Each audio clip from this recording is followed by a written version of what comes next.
Oi, pessoal. Estou de volta da licença maternidade. Vamos dar início ao quarto bimestre. Irei passar algumas informações para vocês referente às aulas. As nossas aulas, elas serão gravadas, né? Então, infelizmente, não terei como fazer as aulas online, até pela questão dos meus dois pequenos, e aí iria acabar atrapalhando. Então, irei gravar os vídeos referente às aulas. E nessas aulas estarei passando as orientações, inclusive das atividades. Outra questão também é em relação às tarefas. As tarefas que vocês irão realizar do módulo do caderno de atividade, elas servirão para a pontuação do quarto bimestre. E também em relação aos prazos, não irei aceitar, né, após o prazo que eu estarei indicando. Outra questão também é em relação ao horário, né? Então, quando for a partir de 7 horas da noite, também não estarei mais aceitando as atividades, só durante a tarde. E obrigado pela atenção e vamos dar início à nossa aula. Vamos dar início à nossa aula e o tema que será abordado nesse quarto bimestre, que se encontra no capítulo 4, Olhar para quem me olha. Então, peço que vocês peguem o módulo de vocês e, de acordo com o que eu for explicando o conteúdo, vocês podem seguir pelo módulo, inclusive as explicações das atividades. Então, comecem observando bem essa obra de arte. Essa obra de arte é da artista Tarsila de Amaral. Então, olhem bem essa obra de arte. Olharam bem? Pronto. Abaixo dessa obra tem as seguintes indagações. Primeira, essa obra de Tarsila de Amaral representa uma família. O que essa representação expressa a respeito das relações entre as pessoas? Com quais pessoas nos relacionamos durante a vida? É possível viver totalmente isolado? O que nos une a outras pessoas? Sempre nutrimos sentimentos positivos por outras pessoas? A amizade é necessária para a vida em sociedade? A solidariedade é importante para unir pessoas? Então, percebam que essas perguntas, elas inclusive estão relacionadas ao nosso tema, que é olhar para quem me olha. Então, nesse conteúdo, nós iremos relatar situações referente ao contexto familiar, não só contexto familiar, mas também os contextos sociais, como relação de amizade, né? E entre outras características.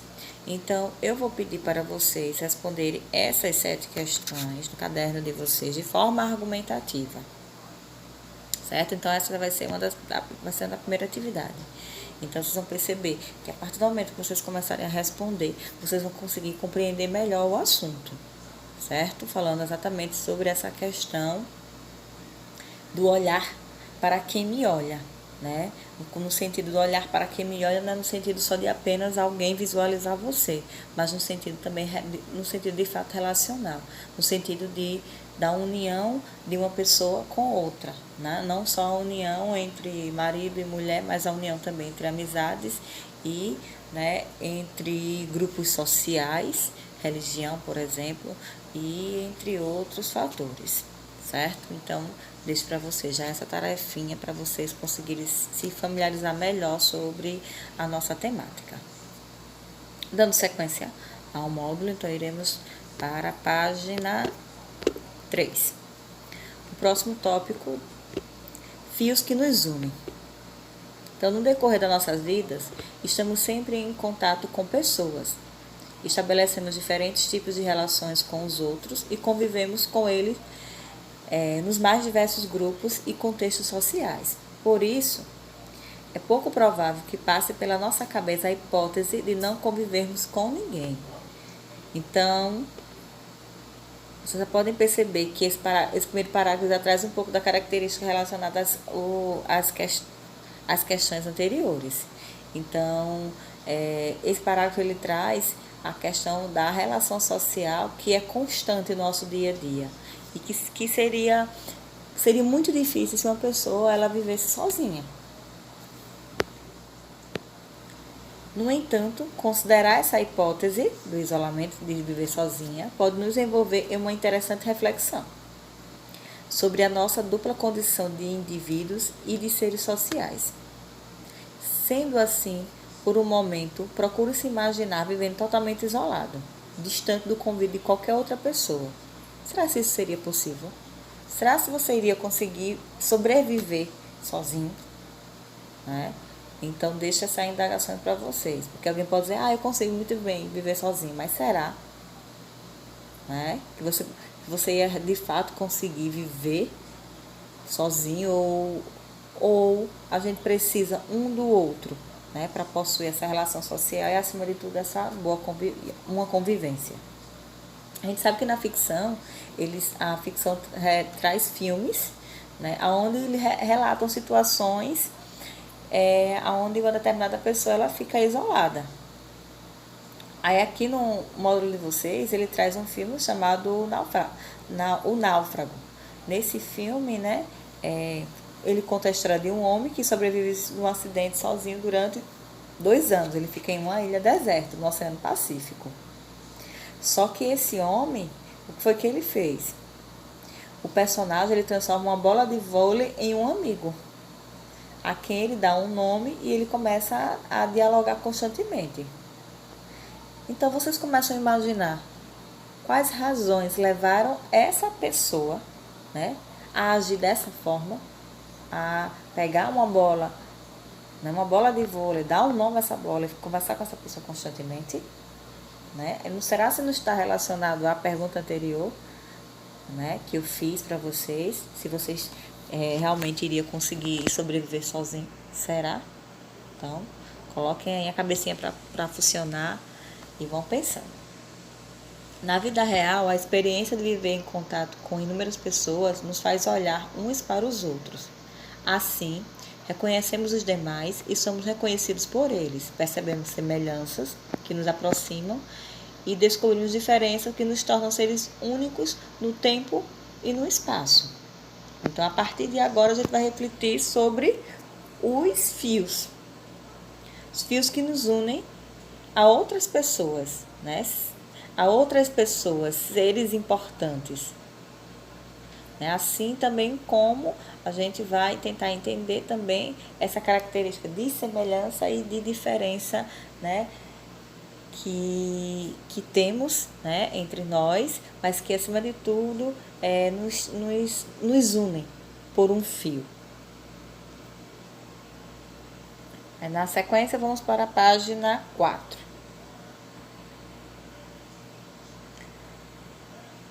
Uma teia é formada por fios que se entrelaçam, caracterizando-se ao mesmo tempo pela fragilidade e pela força.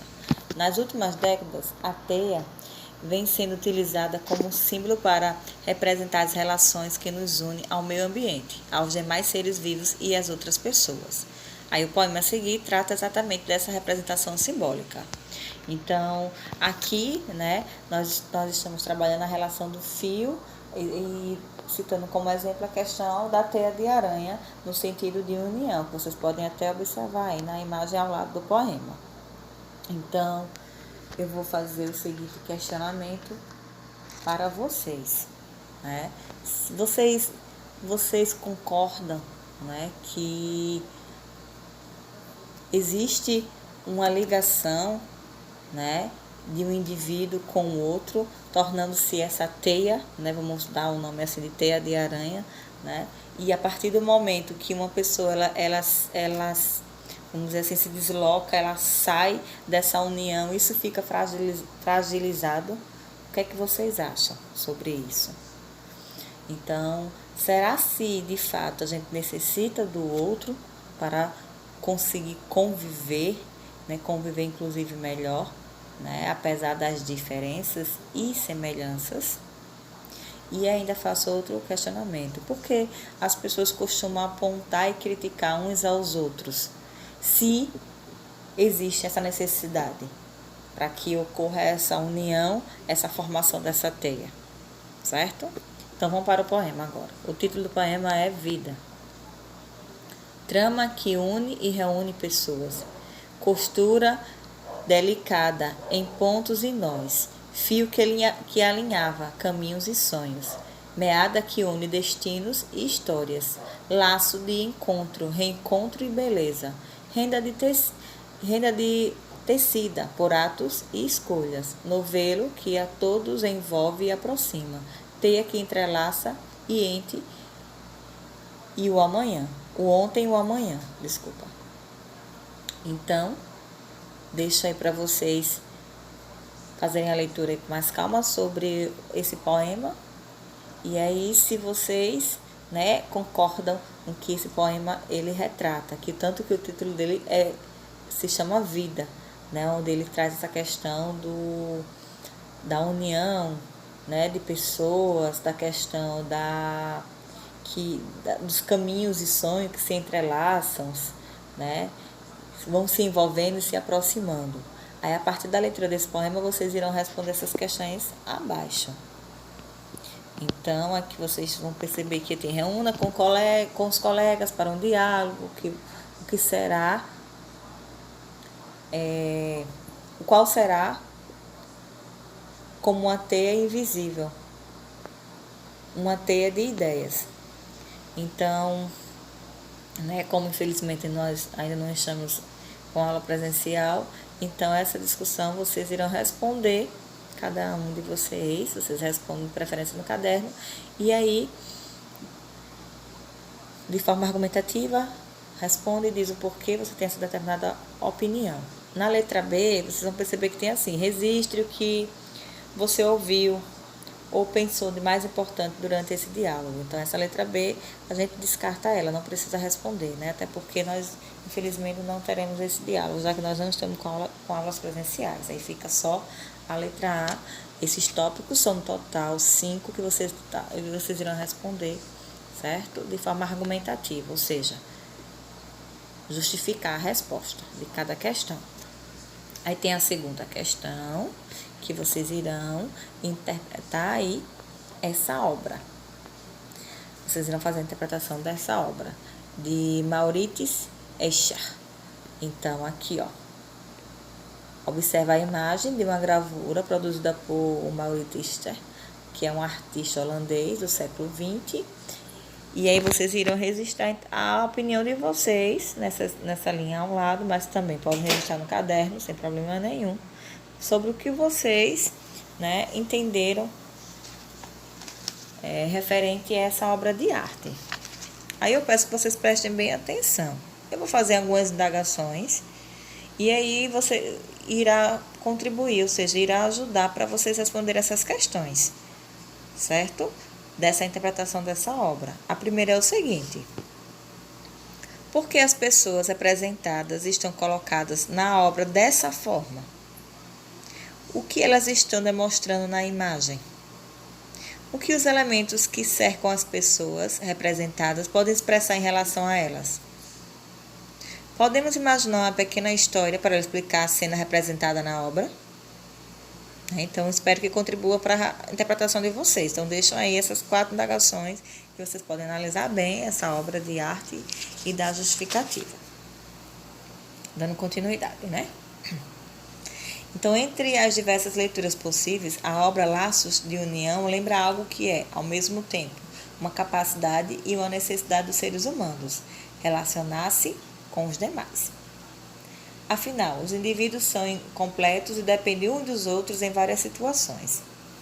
No entanto, sendo tão diferentes entre si, nem sempre as relações que estabelecem têm como base o afeto, o respeito ou mesmo o apoio mútuo. Algumas vezes, tais relações se baseiam em disputas agressivas ou discriminação.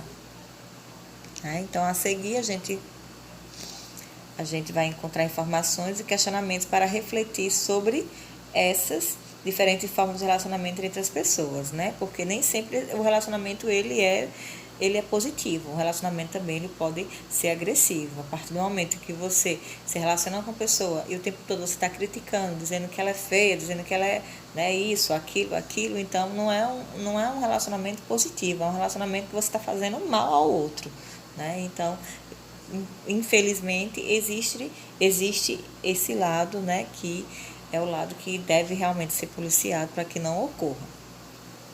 Aí vamos para o nosso próximo tópico, da página 5, tá? Eu já estou aqui na página 5. Olhar como os outros olham. Né? Esse tema é muito interessante. Se as pessoas olhassem como os outros olham, eu acho que muita coisa ruim deixaria de acontecer, né? Aquela ideia de você parar para pensar, se fosse comigo eu iria gostar, né? Então, esse sentido que traz esse tema, tentar olhar um pouquinho pela visão do outro, né? Tentar analisar como outra pessoa vê, por exemplo, nesse sentido. Então, quem observa cuidadosamente as relações humanas percebe que existem muitas diferenças entre as pessoas. Pensando nisso, os filósofos descobriram que há diversos modos possíveis de se olhar e de se compreender a realidade. Diante dessa descoberta, muitos deles aceitaram o desafio de refletir a respeito de questões integrantes, né? Integrantes, como por exemplo, podemos olhar para algo de uma maneira diferente daquela que estamos habituados? Somos capazes de nos colocar no lugar de outras pessoas para olhar como elas olham? Né? Então, esses foram um dos questionamentos que, né, surgiram aí, que alguns filósofos começaram a tentar responder, a relatar, né? Exatamente sobre essa questão do olhar como os outros olham. Agora nós vamos entrar num tópico que é compreender e respeitar, que está lá na página 6. Então, primeiro a gente vai tentar entender os significados, né, das palavras compreender, respeitar, para poder a gente relacionar essa temática, né, da relação social, que é a questão da união. A palavra compreensão é muito usada em filosofia.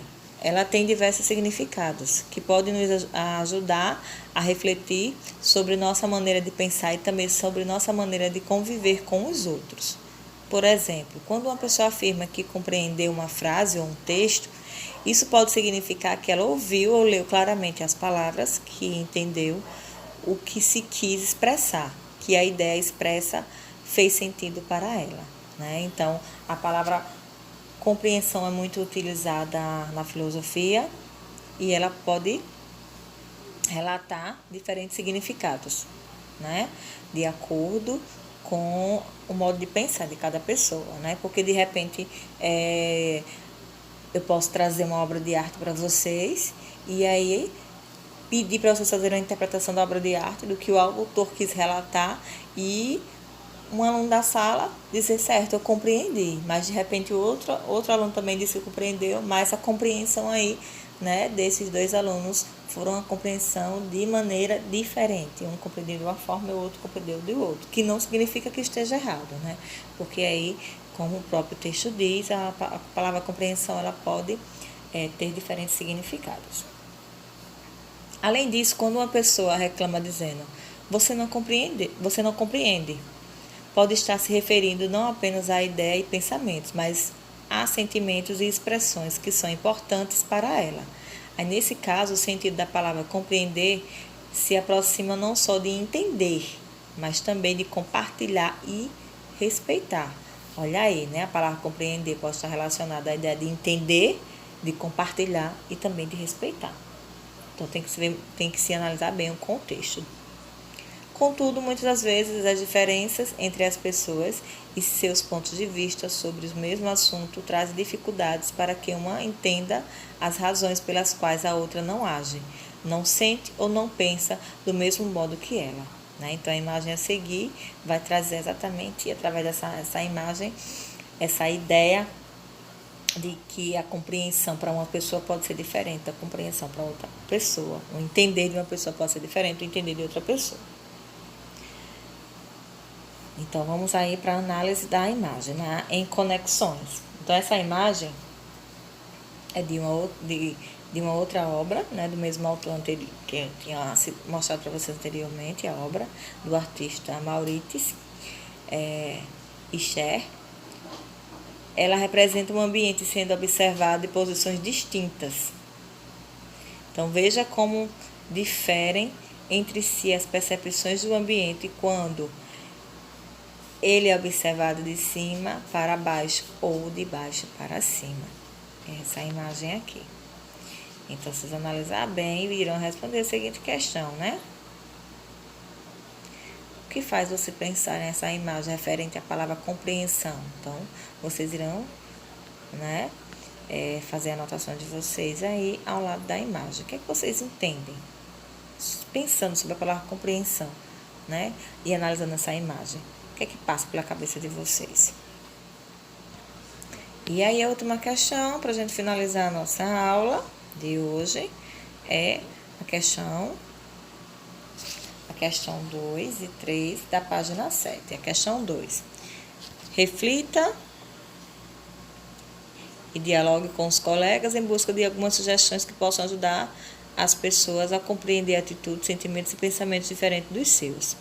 Certo? Nesse caso, vocês irão registrar aí o que é que poderia contribuir para fazer com que as pessoas conseguissem entender e respeitar o pensamento, a ideia, né? Sua, que é diferente da ideia, pensamento do outro.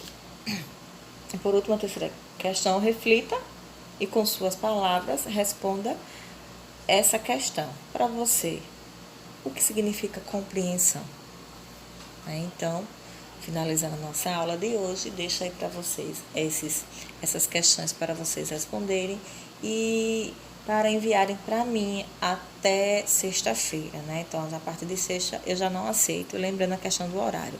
Vou estar aceitando essas atividades no máximo até umas 6 horas, certo? Então, é só para relembrar. A gente tem a atividade lá do início do capítulo, que é a página 2, né? Que são as questões, 7 questões. A página 4, a página 5, a página 6 e 7. Então, vocês perceberam que eu fui explicando um assunto, mas explicando, no decorrer da explicação já tinha uma atividade, uma questão para vocês responderem. Então, ficarei aguardando vocês me enviarem as respostas dessas atividades. Detalhe, sempre que forem enviar, por favor, se identifiquem, né? Nome e turma. Mesmo que vocês já tenham enviado para mim outra atividade, mas sempre se identifiquem o nome e a turma. Tá? Então, tchau e obrigado pela atenção.